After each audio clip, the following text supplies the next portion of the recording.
Hi, my name is Kelley-Ann Lindo, and I'm an interdisciplinary artist from Jamaica, currently based in Providence, Rhode Island.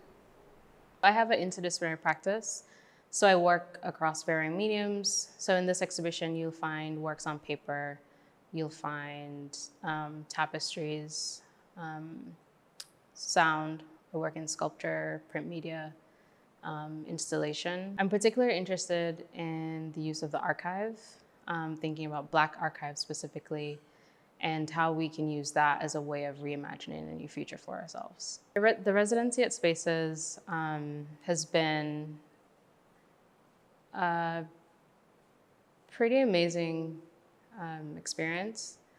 I've been using this as a time to explore more around continuing the conversations around archive, but specifically personal archive. The photos that you'll find, or the tapestries, are based on photographs of my father, so water damage photographs.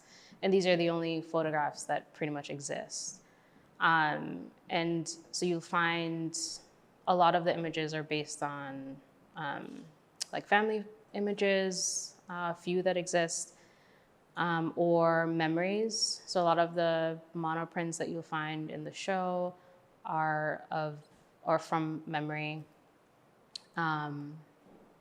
There's also sound sculpture, so working with hairbrushes and thinking about how these objects, these ubiquitous objects that we have like a relationship with, or a particular relationship with, how these objects, like if they held memory, what are some of these memories, and what can we learn from these archives? So I'm kind of playing with the idea of like fragmented archives in the exhibition.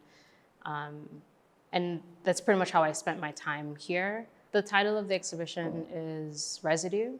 And it's something that it was a conversation that I had with a friend, and they mentioned that the word that best describes my work is residue, and I've been sitting with that word for maybe a year. I think there's usually a negative connotation to the word residue, and I'm more interested in the idea of what stays when we think about people, when we think about history and archive. And so kind of using this moment to think about what are some of the things that stays, right? And what's that relationship?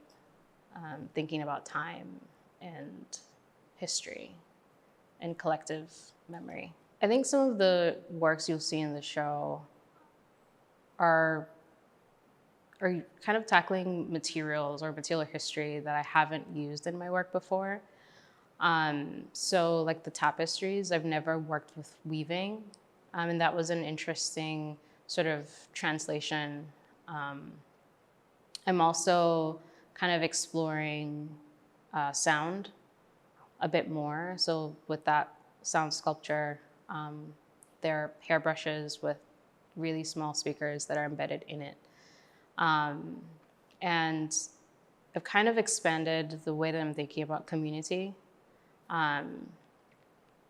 So I've had a lot of help with a lot of the pieces in the show, from people, from Spaces.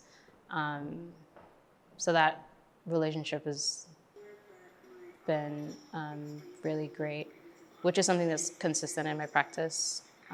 This idea around community, I think, is really important to me, especially when it comes to like fostering a sense of community in many different ways.